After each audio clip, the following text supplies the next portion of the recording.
Hello, hello, hello, and welcome everyone to Crucial Conversations about Cognitive Diversity. So my name is Maria Kennedy, and Crucial Conversations is brought to you by the Bridges 2E Media and 2E Centre for Research and Professional Development. I have the pleasure of being your host today. I'm a mom, an educator, and a change maker. And I've had the pleasure of working globally with an array of different students and their families. So today we have a unique opportunity to learn how to prepare our high schoolers for transition to college. I know we'd all like to get the real intel, to debunk the myths, and to discover what works so that we can bridge the gap between high school and college for the 2E humans in our life. So before we delve into today's topic, I have to say that I am delighted to share today's conversation with a learning disabilities consultant, Elizabeth Hamblet. And so Elizabeth, if you would like to turn on your camera, there you are. And let everybody know who you are, please. Hi, everybody. I'm Elizabeth Hamblet. I am a college learning disability specialist who's been working in the field since the late 1990s in various colleges, disability services offices, where I work one-on-one with students on strategies, which is my favorite part of the job, and reviewing documentation, which is not my favorite part of the job. But I also have been writing and making presentations since 2008 on preparing students with disabilities for successful college transition. Oh my goodness. So, see, people, when I tell you we have experts in the house, we definitely do. Elizabeth, this topic has spawned so many questions. It often does, yes. I'm really delighted because I didn't have to write any. Normally, I write a whole list of questions just in case there aren't any. But even on the registration, people were sending in their questions. So thank you all for doing that. Look, if you have a question, please use the Q&A on the bottom and pop your question in as soon as possible so that Elizabeth has time to answer it. There's just so many and we might run out of time, but hopefully we'll get through as many as we can. So without further ado, as they say where I'm from, let's kick it off. So our very first question then says, so this person has an amazing gifted child and she began university during COVID. So obviously it was in the dorm and it was in a remote location. So the student now, so she refused to use the university services. Unfortunately, she got extremely depressed. She's withdrawn from classes and she's failed the rest. Now she's living at home, isolated, and basically feeling defeated and suffering from agoraphobia. Her parent wants to know how to best help. That's a great question. I mean, certainly, our young people have been through really, I think, a traumatic time. And for those who, attended college in person, living in these dorms by themselves, I think it was just such an isolating experience. And so I think, the transition to college is tough for some students, no matter what. And it was an especially hard time to be there because so many of the things that would help students engage and make friends and all of those things were really absent from that experience. And so, I think it can be hard to get students, back on the horse, so to speak, once they've had that experience. But I can only recommend, really emphasizing to your student how much was working against her at that time, and that, I was going to say I try to be very careful. I am very optimistic and I believe in students' ability to be successful at college, but I never want to oversell the experience and say, oh, if you go back now, it's not going to be a big deal, because I don't know the student and I don't know, what the issues are, but that it's certainly, I think, a more typical experience now if she wants to start. And maybe the way to start is to start by going to the local community college and making that transition a little bit more slowly, getting back into the swing of classes and the demands of that before also worrying about the learning environment. Now, if the student's looking to make social connections, they often have clubs and there are activities and ways to start getting to know people. But it's I even before we get to the accommodations piece, I think it was just a very, very hard time to be in school. And that was for everybody, I think, neurotypical and otherwise. It was just and that student should not feel like it was their personal failure. I love that because you're right. All of our students were challenged during that period. I think all of us as educators were challenged during that period as well. So definitely encouraging all of our students to just go back and try. But I like the suggestion in a new environment, in a different environment. And so let's jump straight back into some more questions. So this person says they're really looking forward to effective college transition tactics for parents whose senior doesn't want parents in the picture at all. Right? So she says, how can I get my son connected to the disability office of his school and access all of the support and tutoring services he needs when he doesn't want parents in the picture? I'm sorry, I didn't mean to cut you off. Well, I'm sorry, the rest of that was... Are these college services generally open to parent email and correspondence as a shadow support to help keep their child on track? Well, I think, probably the most effective shadow wouldn't be recognized or noticed by anybody, right? So it's a couple of things, and I'm sorry, I was laughing because I would say if I could figure out how to write the book on how to get your student to engage with services, I would be able to quit all of my many jobs. And I would still do them because I enjoy them. But yeah, I think it's challenging. Let's start with the basics. There are some students who feel stigmatized about being identified as having, and I use the word learning disability. I know that there's a lot of terminology, but remember that it is the Americans with Disabilities Act, and that Section 504, subpart E, which covers students in college, also covers students with disabilities. And so I say that word not to offend anybody, but because that's what we do. So when a student feels stigmatized about having a disability, I have not seen a lot of, things that I thought would be useful, and not any, not that they weren't useful, but about how to, reframe that experience. I think when students have that feeling on the inside, it is hard to persuade them. What I try to do is also make sure there are a couple of things that they know. First of all, if they register with our office, the notifications that will go out to their professors and the ways that happen vary from college to college. Generally, and there are more than 4,000 colleges in the country, so I'm always very careful to not be to make sure I say everybody, but generally those notifications will not say what a student's disability is.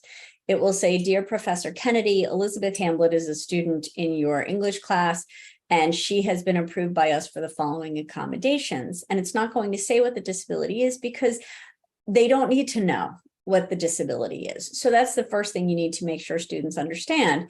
Now, they're welcome, if they wish to go and speak to their professors and tell them more about it, but they're not required to disclose that information. As far as those who don't want to feel different from their classmates, there is a pretty good chance when they take their tests that they will be taking it in a different setting. I think a lot of students who are in college and who will go to college later are accustomed to this happening. But again, if a student feels very, stigmatized about that on the inside, that's going to be hard for them to move past. And also that, if they're a student with a disability, those accommodations are their civil right. And so this isn't, some of the research shows us that students feel that they're taking advantage of something. That's not what we're there for. We're there to level the playing field. And we are there to provide them access to our programs, to our curriculum, to our dorm life, to the dining halls. And so what we exist to do is try to accommodate the barriers created by their disability. Brilliant, brilliant, brilliant. So poor mom, is it a good idea for her to reach out to the school? Oh, sorry. Right. There was more to that question. Thank you for accommodating me by reminding me. So basically what my colleagues will say is that a parent can always call the office, and they will be very happy to share the process for how students get registered. And if the student's hard drive, got crashed and they don't have a copy of their documentation to submit, upload to the system, however it works, a parent can certainly do that. And a parent can sit with a student while they complete our registration form. And I think, at some so when a student wants to register or doesn't want to register with our disability services, the way they do this generally is they navigate to the site on the university's website. They find where it says, new registrations, new students, whatever it is. And sometimes it's behind a like an ID wall where you need your ID number and your password and you log in, or there's a PDF that you might download and you fill out information, your name, your email address, etc. Questions about what accommodations you're requesting, perhaps sometimes which ones you've used in the past, sometimes why you think you need them, upload the documentation or mail it in. And there you go. So a parent could be present while a student completes these forms. And at schools where there is an intake appointment, where as part of the registration process, they also have to meet with a member of staff. The colleagues that I interviewed for the book said a parent can be there. I think we've gotten accustomed to doing things a different way, certainly since COVID. But that they want the parents to sort of be there, for emotional support, if you will, as a coach, but to let students answer the questions, because what the person in disability services is looking to establish is how much the student knows about themselves, and if there's a communication difficulty, perhaps that will be observable in that appointment. And so if what this parent is asking is, can the parent fill out the form? It's not advisable at some schools, especially if you're using logins. It is a violation of the school's tech code to give for the student to give their password out to anybody. So I can just say, encourage your student by telling them the things that I've told you about that process. Oh, also let them know, this is really important. This is not high school special ed. We don't have co-teachers who walk around and tap you on the shoulder to make sure that you are attending and that you have your notebook out, which, in some cases is what they've experienced. The professors are not going to, and I like to think, read out a list of students who are using accommodations. And once they've registered with us, and if they've had to have an intake appointment, that's probably the last time they will ever literally have to speak to anybody in our office. Everything else happens electronically after that. So before midterms and before final exams, you get an email that says, if you're taking an exam and you want your accommodations, let us know. They really are not going to have like personal contact with us. They're just going to have to, follow processes. And that may be attractive to them because it's different. No, there's no meeting every year where we sit down with their teachers, their professors, and say, and how's Elizabeth doing? Has she kept up with her homework? We don't do that stuff. I like it. I like it. I like it. Okay. So we'll push on because the questions are coming in thick and fast. My son is a high school senior and does well academically. but needs support socially. So this should tie in nicely to what we were just talking about, such as joining a group and self-advocacy. He loves engineering and hopes to get into a strong engineering program in college. But most of the colleges with strong engineering programs are big public universities. What can we do to prepare him for that? And how do we find extra support in college for him? So, I mean, when a student is, and I'm not jumping to the conclusion about this student, but certainly if a student has is identified as having autism, it can be easier in that there are lists of school-based programs that provide certain kinds of supports for students with autism specifically. And I don't have that at my fingertips. I will try to remember to send it to you afterward, Maria.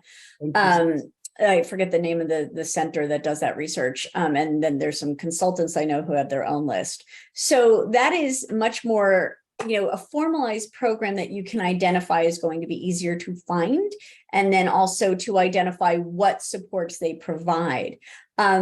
It's a little bit more challenging when it comes to, social things that aren't part of a structured program. And so one of the things that you can do, and, and parents can do this stuff, we always encourage students to be doing this stuff because it's part of the preparation process. Parents can help students create a list of questions to ask a disability services office. And even, it's just a good opportunity for them to contact the office and say, I would like to ask some questions about, how you folks help students with, self-advocacy. Is there somebody I could talk to? I have a few questions. And they might learn that they say, well, I'm just the receptionist. The person you need to speak to is busy. Would you like to make an appointment? And these are all the adulting things that we can get our students used to. And then they can have that conversation and, say, do you have students like me who struggle, to get involved in social activities? Do you do anything? Outside of structured programs, I think you're going to find that a lot of colleges kind of don't provide those supports. And so, looking for meetups now as a high school student, right? Meetup.com, or I can't remember what that website is, to find people interested in the kinds of things that interest your student. If, public libraries, if you're lucky enough to live in a community that has a good one, have great resources. Some of them have great teen programs, whereas a board game club, something like that, and students can come and start to, find their people, identify them that way. I have young adult children myself. They're on Discord. I don't understand how Discord works, but there are Discord servers for everything. And, it doesn't mean you're going to find somebody who physically lives near you, but it can be a starting point. Awesome, awesome, awesome. So just to point out to people posting in the chat, two things: you can post to everyone, and if you have questions, please put them in the Q&A. I cannot track questions in the chat, so please post under the panel that says Q&A. Okay, because I can't keep strolling through to read them. Okay, so moving on. This is a timeline question. So one of our attendees said that she wanted to know what her timelines were for her current 18-year-old and high school graduate. So this student doesn't currently have a diagnosis, but they're looking to apply to college with a assistance for a learning disabilities diagnosis, which they're expecting to get next year. So if they get the diagnosis between Jan and June, could they still apply in the fall? So is there a time window on that? So let me make sure I understand the question. So sorry, the students are current senior? So they're currently 18 years old and a high school grad. Oh, I'm sorry, high school graduate. Okay. So one thing that's important for everybody to know is that having a disability and applying to college are unrelated entirely. So if you look at the Common Application, which many colleges use, you will notice that there is no place that asks a question about disabilities because it's illegal for them to ask.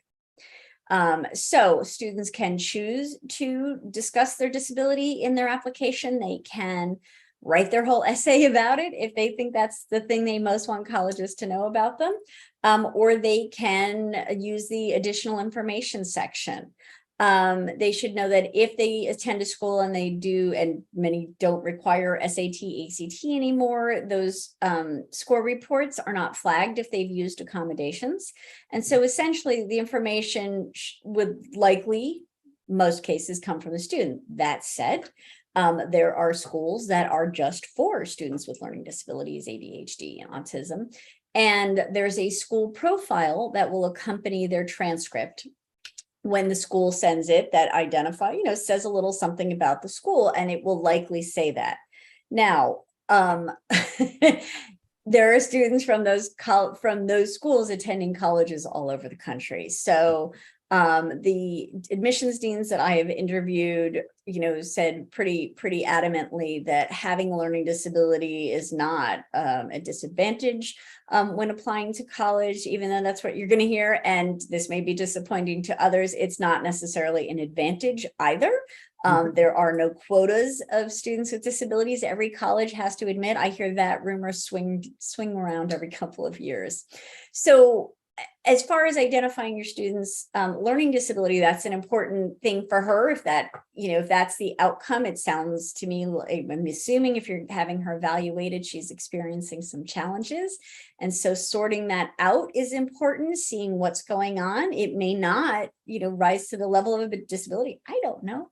But either way, what's important is if it identifies some areas where she could work on, skills needed for college, such as executive functioning, learning how to study effectively, which frankly, a lot of neurotypical students would benefit from.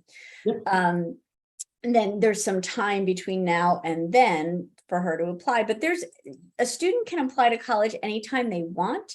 What I have learned from talking to admissions deans is if a student decides to start taking some classes at the community college level, they need to be careful about how many credits they take, because it will make the difference between applying to college as an incoming freshman, credits wise, versus a transfer. And so that's something that to talk to whoever your student's college school counselor is about. Where those lines, and it probably varies from college to college. Most definitely. That's brilliant. So basically, really, they could apply and get started doing like 1 or 2 credits.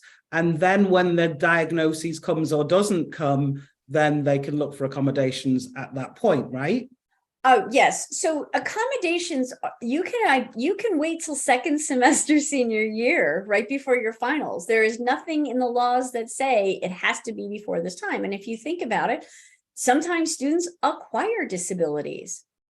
You're in a car accident and something happens. I mean, let's not dwell on that, right. But there's no limit to, there's no deadline by which you can apply. So I just wanted to make sure that the parent didn't think that there was something to the general application to college that had anything to do with having a disability. But absolutely, Maria, you can, as soon as you enroll and you have that student ID number, you can generally, most colleges registers. One of my colleagues prefers it closer to the start of classes, because she said they've gone through the intake appointments, talked to the students about all of the processes, and then have to repeat it as soon as classes start, because it's a long summer.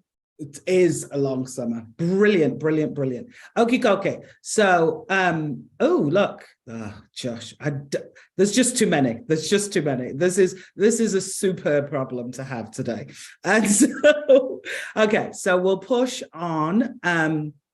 Okay. This one's interesting. So this person is interested in how to support the next level written assignments beyond speech to text, spell check, and Grammarly. So obviously that's what the student's been using at high school, and this person says the teachers give feedback on drafts and the tutor aids editing.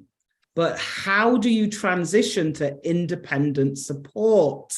You know, is there an online site, maybe with therapists editing? So, because obviously in the high school, there is a lot more one-on-one or shadows or whatever kind of support. But when we transition into college, there is definitely now an independent requirement. Right.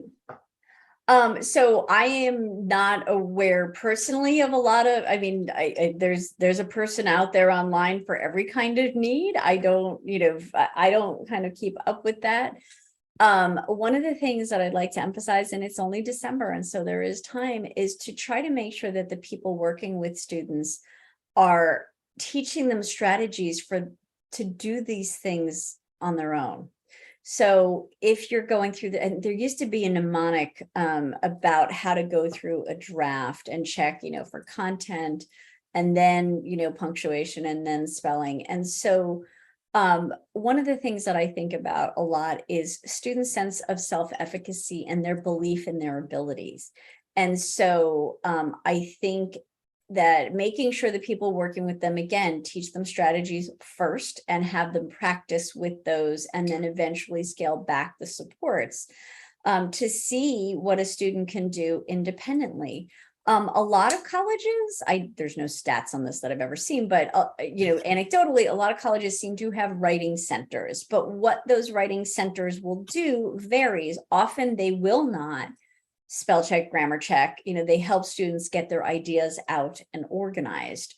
There's a limit to how many times sometimes a student can go, but at other places, maybe not. So these are all things that as you're looking at colleges, you can ask those questions. The support typically doesn't come from the disability services offices. It's offered to anybody who wants it.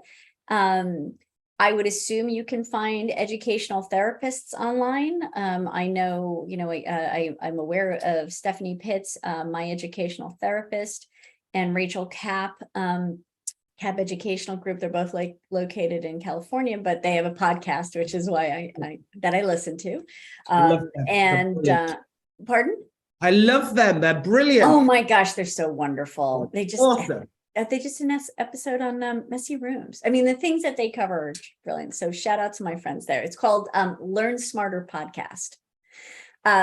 So there are ways to continue. I mean, that is one of the things that at least is positive that has come out of COVID, is that I think there are a lot more opportunities to find help online. And so again, I'm not saying that having a student learn those strategies means that it's going to be easy for them to continue to do at college. And so I think it's smart to be thinking about how to find that support. But that's hopefully the strategies, if you're working with somebody who's very knowledgeable, are ones that the student can at least start to work on independently. Because I do think, no writing specialist, nobody can be there 24 hours a day. And at some point, the student will have to perform part of that task independently. And what I want is for them to have had some experience doing that, so that they know, they can do it. It is hard, but they've tried it before. Awesome. So ask good questions. So I hope you're all taking notes of the sort of questions that we should be asking.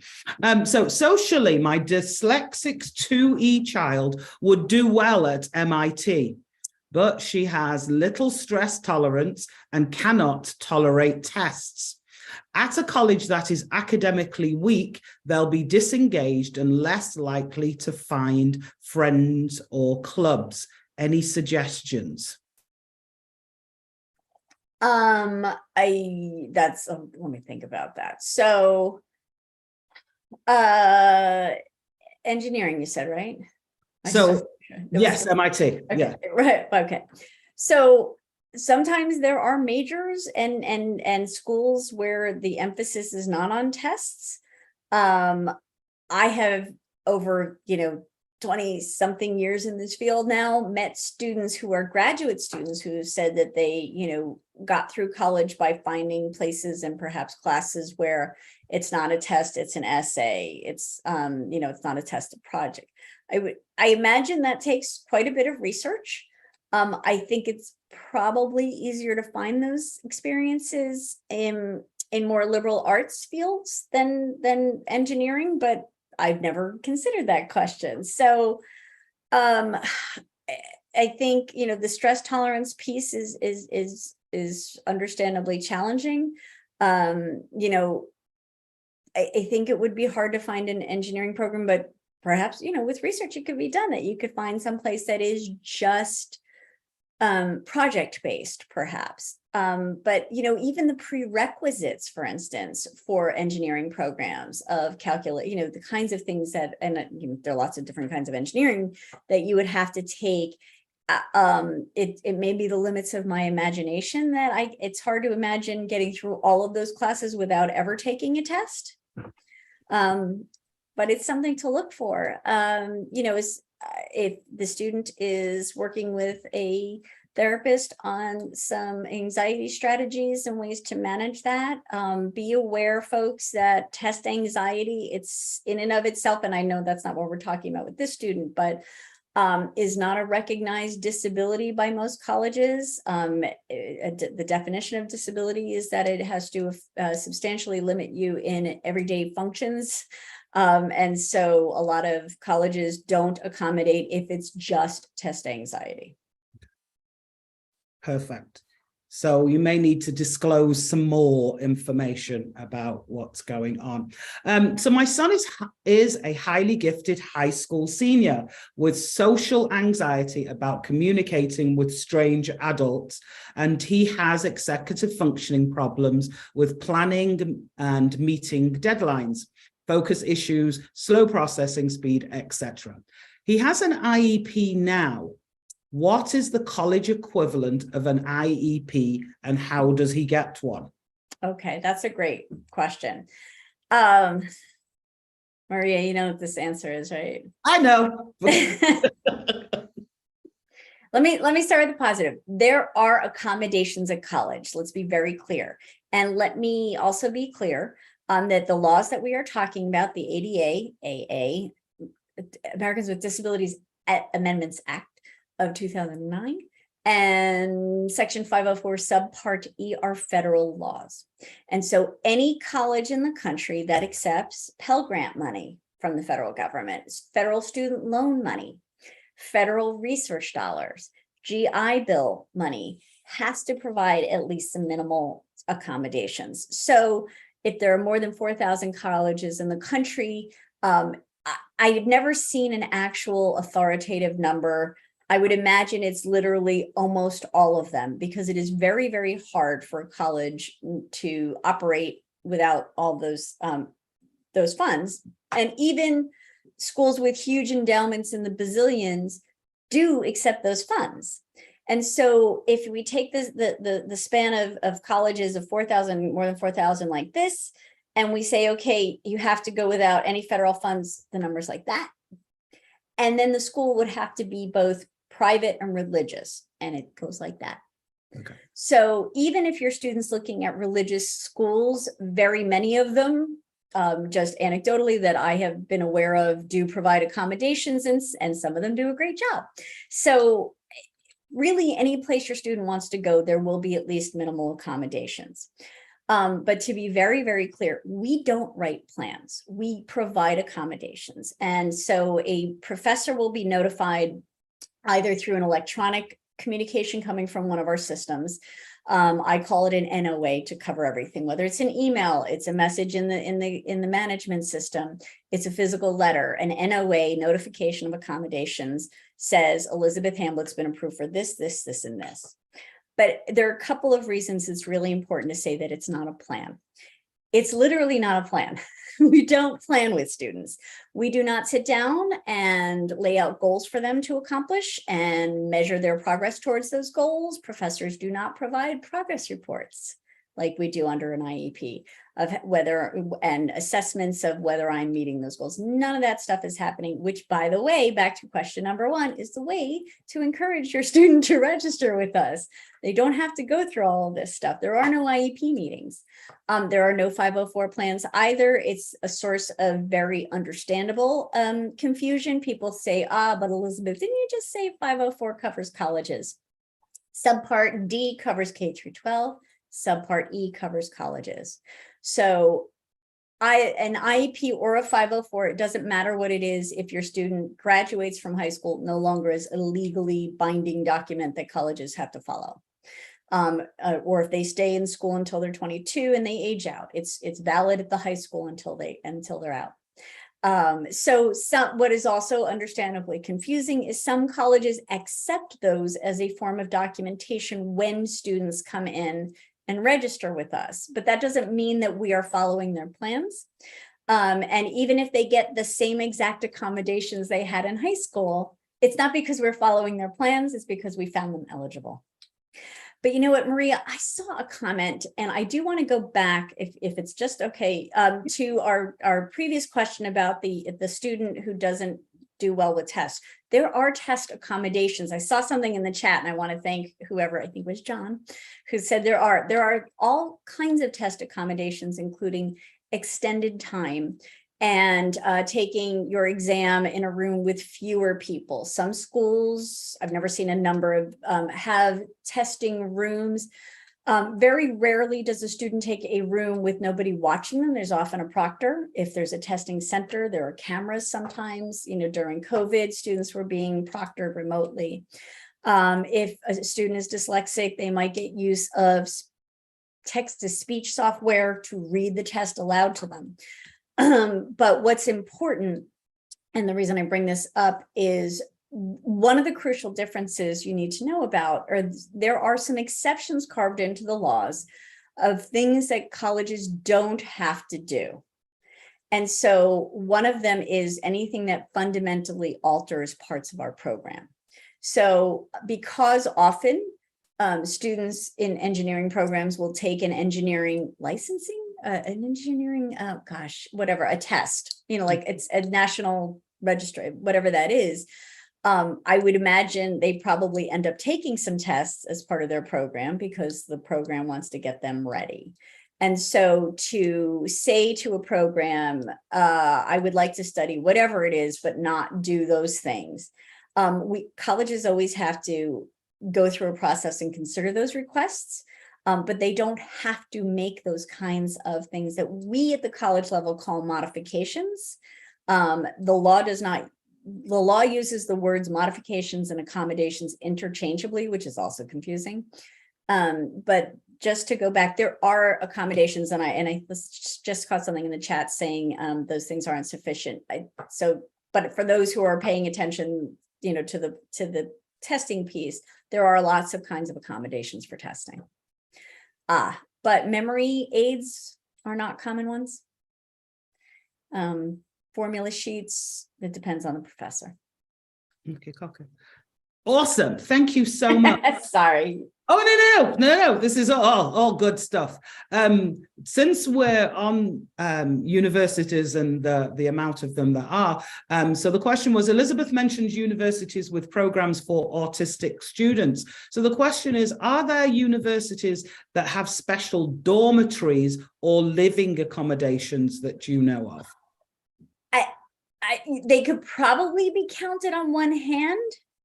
And look, folks, so because because I'm a learning disability specialist at the college level, I don't do college search stuff. And so there are a lot of knowledgeable people. I am not one of them who knows how to, search for these things. I mean, you can certainly start a Google search, university, dormitory, and fill in the blank for whatever disability and see what comes up. Let me see, since we're chatting, I hate to do this while we're talking, but let me just at least see if I can find that website. So I do want to give you these this is the website of collegeautismspectrum.com. The leading, Jane Theopheld Brown and Lori Wolf. So these folks are the leading experts in college and autism. They have a book you can buy, and they have a list of programs. Where's chat? Awesome. And then there's another group, it's like Autism Network.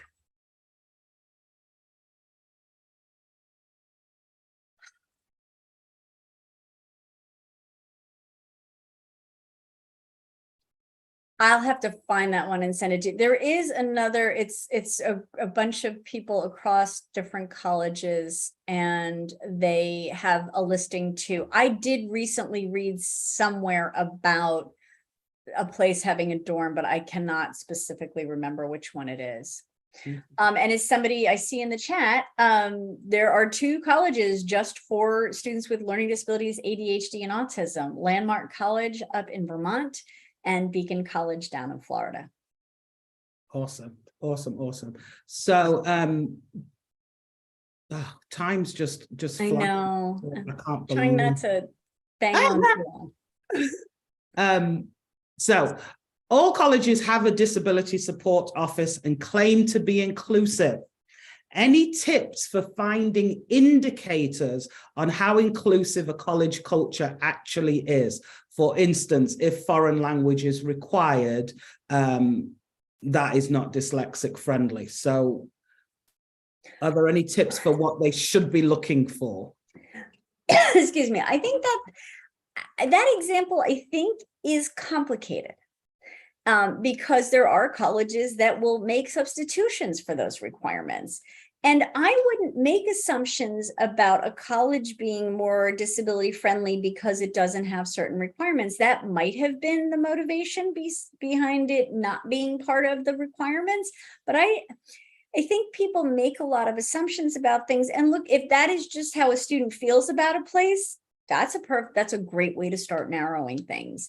But there are some colleges that do have, foreign language and math requirements, but that also provide substitutions, and that can be great places for students with disabilities. So, and the other thing too, when we talk about them being inclusive, that's hard to define. And I think it's different to everybody. But again, I believe all students, neurotypical and otherwise, should always look at the graduation requirements, the core or whatever general ed requirements for colleges they're looking at, because that's just a way to narrow the field. I have two young adult children. One went to art school and one went to engineering school. Nobody had to take a bunch of literature courses and write papers like mom did. And so those are choices that they made about not wanting to go through, a general ed program. And so I think those are good decisions to make. But, there are schools that have what are called disability cultural centers. I think Syracuse has one here on the East Coast, and Virginia Commonwealth University. Now, a lot of students with disabilities aren't interested in that. And so that's where I find it challenging to talk about the inclusivity piece.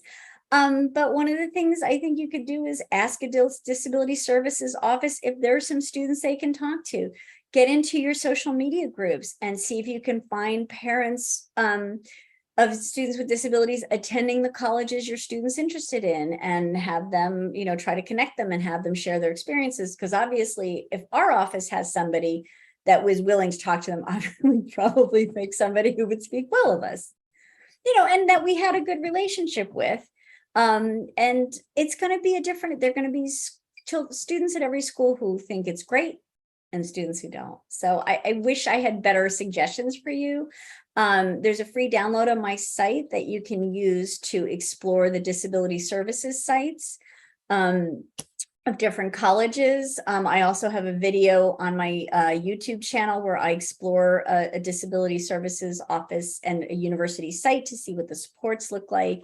That doesn't specifically get into the cultural piece that we're talking about, but it might be at least a useful way to get started. Awesome. Cool. Can you just remind our viewers, somebody else was asking, because they said that when they were attending college, there was a list of who had learning disabilities, and the teachers were encouraged to support them without mentioning it. So she wanted to know, how do students get on that list for accommodations? I mean, again, the way that they get accommodations is to register with us. And if professors are getting lists, again, it would come from disability services, letting them know that in a particular class like Biology 101 that's held on Thursdays from 4 to 7, there are students that are registered for that. Oh, goodness, great. Oh, it's not a Zoom meeting without a canine interruption, is it? Yeah. Sorry about that. That's sweet. How would we know it was Zoom otherwise, right? There you go. It's live. Sorry. Right. So the way that their professors would be informed that they have a disability is to register. And again, whether that gets communicated by list, I don't know. Generally, it's usually an individual message about each student, but processes may vary. I wouldn't pretend to know what happens everywhere. That is super true. Okie dokie. So there were several questions about gap years. Right? So hold on. Oh, what? I've lost it. How did I lose that one? I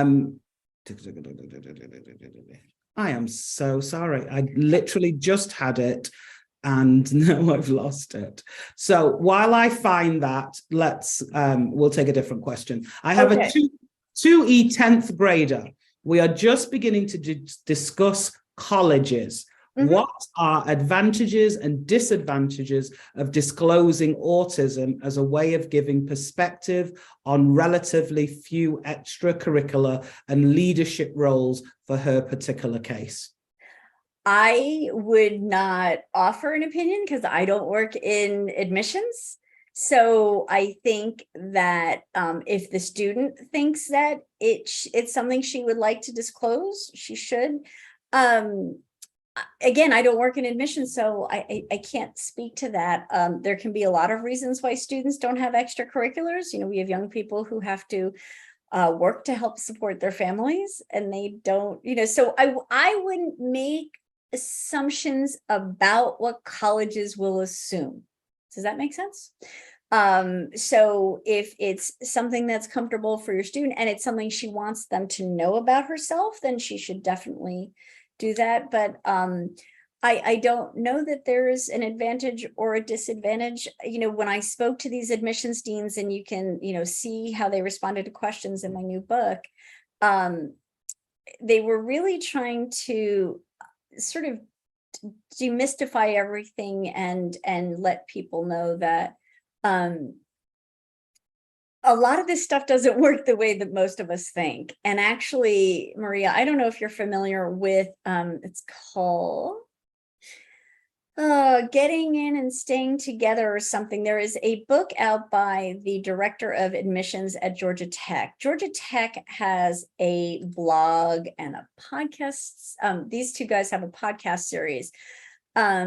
And it's wonderful. They try to, they have guests on that talk about essays and school testing and all of the things that people often think that aren't really accurate about how admissions works.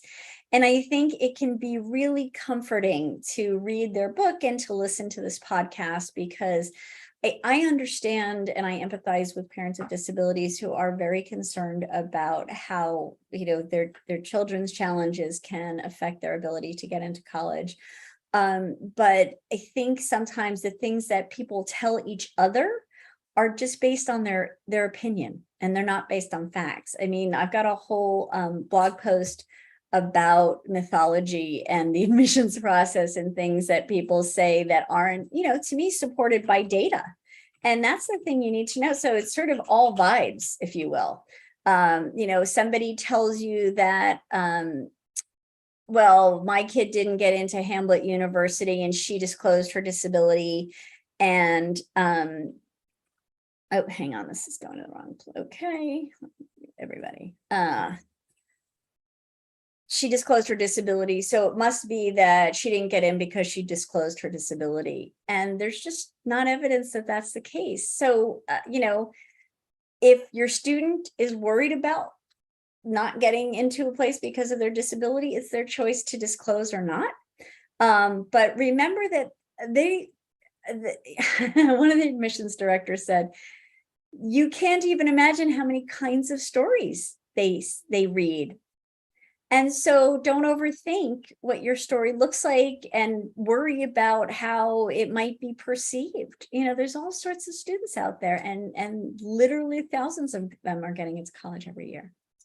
So I'm going to give you one more question. And then after that, I really would like you to talk about your upcoming book, because everybody needs to pre-order it. So quickly, last question. I'm especially interested in learning more about how to support my 2E son and clients who choose to take a gap year or two off before transitioning into college.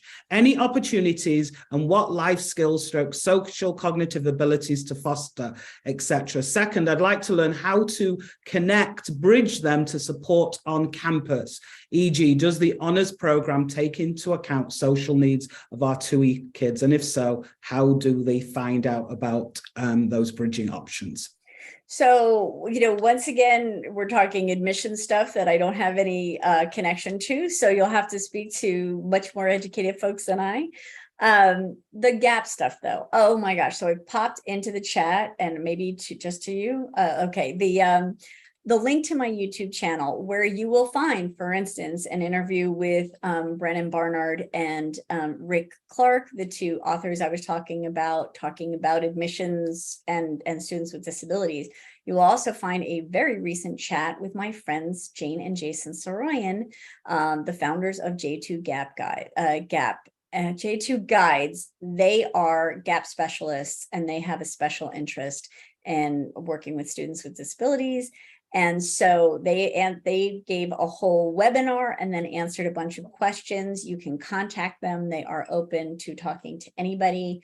There are all sorts of experiences. There are some questions that families need to ask when students want to go on a gap experience. They need to be very upfront about students' needs. But there are some limited gap experiences that are focused on that aren't travel based. Most of them are located here in the Northeast, but they are the go-to for this stuff. So it's J2 Guides. Oops. And use the contact link on their website, and they will tell you what you need to know. Awesome, awesome, awesome. So before we run out of time, Elizabeth, please tell us about your brand new book. Oh, if you insist, Maria, you've dragged it out of me. It's called 7 Steps to College Success, a pathway for students with disabilities. It is coming out March 8th. And if you pre-order, you can use this code on screen to get 20% off. That is only available through the publisher.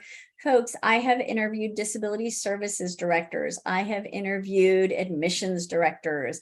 I have interviewed consultants who specialize in helping students with their search with disabilities. And so I bring this all to you. I talk a lot about accommodations, what they are, what they aren't often, the skills that students need to work on in high school to be, ready for the best possible transition to college. So I hope you will buy it. If you don't get it in time for the discount, you can also order it from independent bookstores, which is, I like to always give a plug. They can usually order it if they don't have it in stock. And I don't know if it will be available through all of the Barnes and Noble, etc. Amazon has it currently as well. Awesome. Thank you so much. If you didn't get to take a screenshot, we will make this little document available so that you can access all of Elizabeth's information. Elizabeth, you are truly amazing. Thank you so much. Well, thank you so much. I've been taking notes fervently, reminding people to check out the Georgia Tech blog and podcasts, to check out the Learn Smarter podcast, to understand that you have the power. So you need to ask good questions. So reach out to all of those colleges and universities that you're interested in attending and ask them questions, because that's the secret.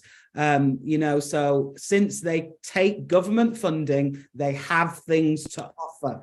And often we don't realize what they offer because everything isn't listed on the website. And I'm a firm believer in walking around a campus and seeing how you feel when you're on it. Because for me, all the places that I've enjoyed working or studying are places that I have gone and walked around the campus and just got a feel when there are students in the place, if this is a place that I would feel comfortable in. And so I always recommend to parents that they really do need to go and visit these campuses in person, because, if walking is an issue, then you need to know how far it is from one building to another. Just something as simple as that can really be very, very impactful. And as one of my students last year was complaining, sometimes the food isn't that nice. So you might want to go check out what they have available to eat, because we know that eating is important. It has been an absolute delight to chat with you today. We have all learned so much from you, and I do hope that people will be able to utilize that. And please remember to reach out and connect with Elizabeth, because she is available. I love bringing you people who will help you, so please reach out. So again, my deepest thanks, Elizabeth, and thanks for taking the time out of your busy schedule. It's been a great pleasure finding answers to our questions, and I cannot believe that our time is up. Oh my gosh. I'd also like to thank the amazing John Baum, who's working fervently behind the scenes, and without John, trust me, this program does not get made, because I am clueless, and so I need him, and he's amazing. So we'll be on holiday, so happy holiday in advance to everyone. Next month, we will be getting together on January the 18th. My guest will be another expert, Dr. Lynn Lim, and we'll be talking about overcoming underachievement.